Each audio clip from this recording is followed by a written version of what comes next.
Yeah, I think just, you know, a little undisciplined, just soft defensively. We have to be more connected as a group. And feel like we were very connected as five working together. And you're going to need to help your teammates. Defense is hard, especially when they get us in. Caitlin Clark just put up 21 points, shooting 66% in just 16 minutes of action. The moment she stepped off the court to catch her breath, everything fell apart for her team. Then she grabbed the microphone after the game and delivered one of the most brutally honest assessments you'll ever hear from a star player about their own roster. What exactly was bothering you? I just landed on my kneecap really hard. That second quarter, you guys bled a ton of points. What did you see as the issues you guys had? Yeah, I think just, a little undisciplined, just soft defensively. We have to be more connected as a group. And feel like we were very connected as five working together. And you're going to need to help your teammates. Defense is hard, especially when they get us in. This is WNBA Pro, and what unfolded at Gainbridge Fieldhouse on Thursday night should force every single player wearing an Indiana Fever jersey to take a long, hard look at themselves. You're in the only spot that brings you raw, uncut truth about what's really going down on the hardwood. Settle in and brace yourself, because we're not dissecting just another preseason defeat here. We're examining a full-blown crisis brewing inside the Fever organization, a locker room showing cracks, and a harsh wake-up call for a squad that's supposed to be chasing a championship. Let me walk you through how this meltdown happened step by step, because when you see the details, it gets even more disturbing. The numbers in the box score reveal a crushing reality about the chasm between Caitlin Clark and everyone else on this team. Indiana held a 29-25 advantage after the opening period. The offensive rhythm was flowing smoothly. Clark was penetrating defenses, draining threes, getting contact at the rim, and converting free throws. The Gainbridge crowd was absolutely buzzing with the kind of energy this franchise had been trying to cultivate throughout the entire preseason. Then Clark took her scheduled breather, and the wheels completely came off. Dallas absolutely destroyed Indiana 36-17 in the second quarter alone. I need you to fully grasp what that means. 36-17, a catastrophic 19-point momentum shift in a single 10-minute stretch of professional basketball. The Fever went from holding a 4-point lead to staring at a 15-point deficit by halftime. The instant Clark walked to the bench, the offensive system flatlined.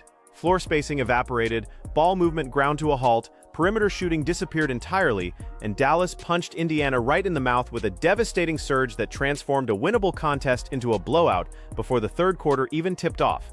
That 36-19 quarter screams louder than any post-game analysis ever could about this team's dependence problem. But Caitlin Clark didn't just let the statistics speak for themselves. After the final buzzer, she sat down in front of the media, and while she opened with some diplomatic remarks about officiating and rule changes, the second someone asked about the team's effort, she abandoned the carefully crafted talking points completely. She stared directly into the cameras and delivered a devastating evaluation of her own teammates. Oh, in a way, we're trying to build this connectedness and this chemistry, and while we don't have AB and Lex the last two games, I still think we can find a way to be a little bit better, and it's going to come with time. I thought we over dribbled on offense. The offensive side of the ball wasn't very good. There was just no flow to anything we did, whether it was offensively or defensively, but that takes time, and we'll find that and we'll get that. And just soft, defensively, soft. When you call your own teammates soft in a professional sports environment, you're essentially detonating a grenade inside your locker room. It's a direct challenge to their toughness, their competitive fire, their willingness to compete at the highest level. She labeled them undisciplined, disconnected from each other on both ends of the floor. And here's the wildest part of all this. She's absolutely correct in her assessment. The mainstream basketball media won't touch the specific individual performances that made this defeat so humiliating because they're too busy protecting players' feelings.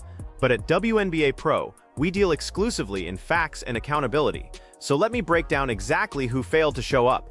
Start with Kelsey Mitchell, the $1.4 million Supermax contract player, the All-WNBA first-team guard who's supposed to be a legitimate co-star. She went 4 for 12 from the floor, scored only 10 points, recorded 0 assists, and posted a team-worst -18 rating. -18 is the worst plus-minus number on the entire roster, meaning the team got absolutely torched with her on the court. Mitchell got outperformed by Chatori Walker-Kimbrough, by Michaela Timpson, by Kiana Traylor, players making a fraction of her salary. When your highest-paid player, the one specifically brought in to be the Robin to Caitlin's Batman, delivers the worst performance on the floor by plus-minus rating, you've got a systemic problem that extends far beyond one ugly preseason game. Then you've got Sophie Cunningham, who registered 0 points on 0 field goal attempts despite playing 14 minutes, finishing with a -16 rating. She didn't even attempt a single shot in nearly a quarter of game action. 5 days earlier against the Liberty, she had 13 points on 5 of 8 shooting, looking aggressive and confident. Tonight, she was a ghost, completely absent from the action. You can't be the enforcer and physical presence if you're playing what Caitlin Clark accurately called soft basketball. Melissa Smith and Monique Billings combined for 1 of 5 shooting, 2 points, -11 in 21 minutes, with 0 offensive rebounds and 0 blocked shots.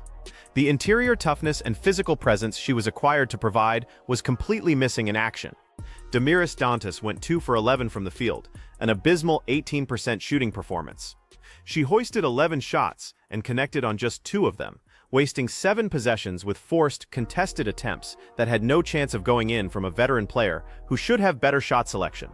Raven Johnson contributed 5 assists and 5 steals, demonstrating her defensive instincts and value, but she shot 1 for 3 and scored just 3 points, offering absolutely nothing on the offensive end. The only players besides Clark who actually performed were Timson, Traylor, and Hines Allen, the young developmental players and deep bench rotation guys who outplayed the highly compensated starters. That's a massive organizational red flag that can't be ignored. You shot 3-point attempts per game. Tonight you had 6 in 20 minutes. What is this offense, the tempo offense, and also your aggressiveness, shooting more threes in your game? Yeah, I think it just opens everything up. As a team, we want to get more threes up. I think that's emphasis we put on at the beginning of the year. It just provides better spacing on offense, allows us to get to the rim more just because we're tougher to guard and teams have to guard our movement. And coach does a really good job of setting misdirection plays up, setting pin down screens. It's hard to guard with. Caitlin Clark diagnosed the root cause with surgical precision when she talked about over-dribbling and lack of offensive flow. Tactically, her assessment is completely accurate and reveals a deeper problem. Dallas made one simple but devastating defensive adjustment in that second quarter. They stopped respecting anyone else on Indiana's roster.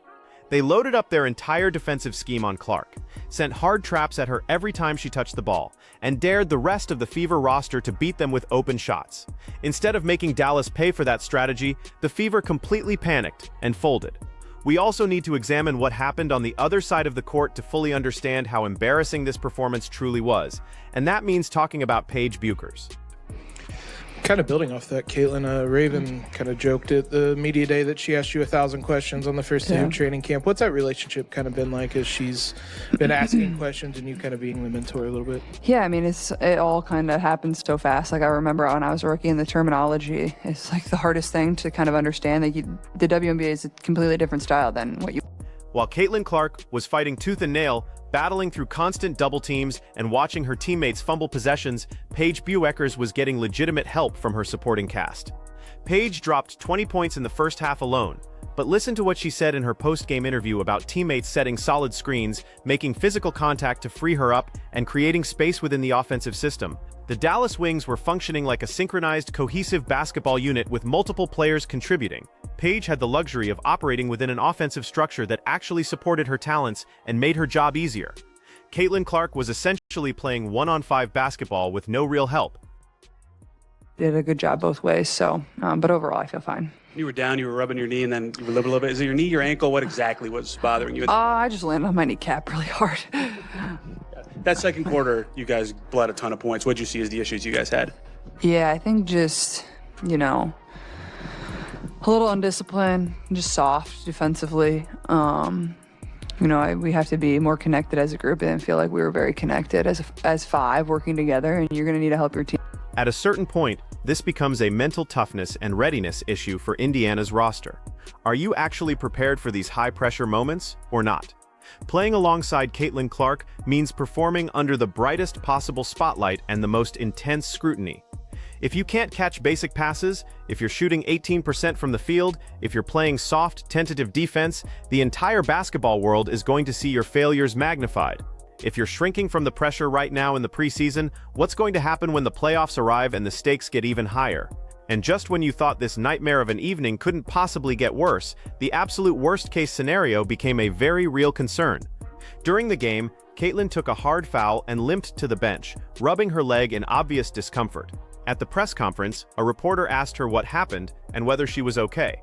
She said she landed directly on her kneecap really hard, and those words should absolutely terrify everyone associated with Indiana basketball. If Caitlin Clark misses any significant time with a kneecap injury, or any injury at all, this team doesn't just lose games, they become completely irrelevant and non-competitive. The entire offensive structure, spacing, and gravity relies almost entirely on her presence and ability to draw defensive attention. If she sits out games, this roster as currently constructed will get blown out by 30 points on a nightly basis against any competent opponent. To be completely fair and provide full context, we have to acknowledge the injury report coming into this game. Aaliyah Boston didn't play, Lexi Hull didn't play, Temi Fagbenle didn't play. That's 3 crucial rotation players who are normally in the lineup missing from action. When those 3 return to full health, this team's identity completely transforms. Boston running the pick and roll with Clark changes the entire offensive dynamic and creates impossible defensive matchups. Hull spacing the floor at 47% from three-point range, opens up driving lanes, and creates better offensive geometry. The Fever without those 3 players are a team that gets outscored 36-17 in a single quarter and looks completely lost. The Fever with those 3 players healthy are a team that pushed the Las Vegas Aces to a 5th game in the playoffs. But missing players doesn't excuse shooting 18% from the field or giving up 36 points in a quarter. Missing players doesn't excuse playing soft, undisciplined defense and failing to execute basic fundamentals. Here's what all of this means as we head into the regular season opener. The Fever opened the 2025 season on May 9th against these exact same Dallas Wings on ABC on national television in front of the biggest audience of opening weekend, and the game is in Dallas where they just got embarrassed. Dallas just proved they have zero fear of this matchup. Paige Buekers ran the offense with supreme confidence and control, Alana Smith anchored the defense with a level of physicality the Fever couldn't match, and they just beat Indiana by 15 points on their home floor in front of their own fans. If the Fever come out on May 9th and play anything like they played in that second quarter, they're going to get humiliated on national television in front of millions of viewers. Clark has already done everything asked of her and more. She put up 21 points on elite 66% shooting efficiency in just 16 minutes of action, went 11 for 13 from the free throw line, and looked completely in rhythm. The rust from months off is completely gone, and she's ready to dominate. The only question that matters now is whether her teammates are ready to match her intensity and performance level. There are 9 days remaining until opening night. The Fever have one more preseason game against Nigeria to work out the kinks, and then every game counts for real and goes on their permanent record. WNBA Pro is telling this roster right now with complete clarity. Get it together immediately. Caitlin Clark did not come back from 9 months of grueling injury rehabilitation to watch her teammates play soft, scared defense while she puts up MVP-caliber numbers night after night. The call-out has been delivered loud and clear, not just through the numbers on the scoreboard and the box score, but directly from Caitlin herself, standing at the microphone in front of the world. Now we'll be right here watching closely to see who actually answers that challenge and steps up. This is WNBA Pro, so smash that subscribe button right now if you want honest, unfiltered post-game breakdowns that nobody else on YouTube has the courage to give you. Drop your take in the comments section immediately. Who needs to step up the most before May 9th arrives? Was Caitlin right to publicly call out her teammates like this? I want to see every single opinion in that comment section below. Hit the notification bell because opening night is just 9 days away, and this team has serious, urgent work to do before that moment arrives. Peace out.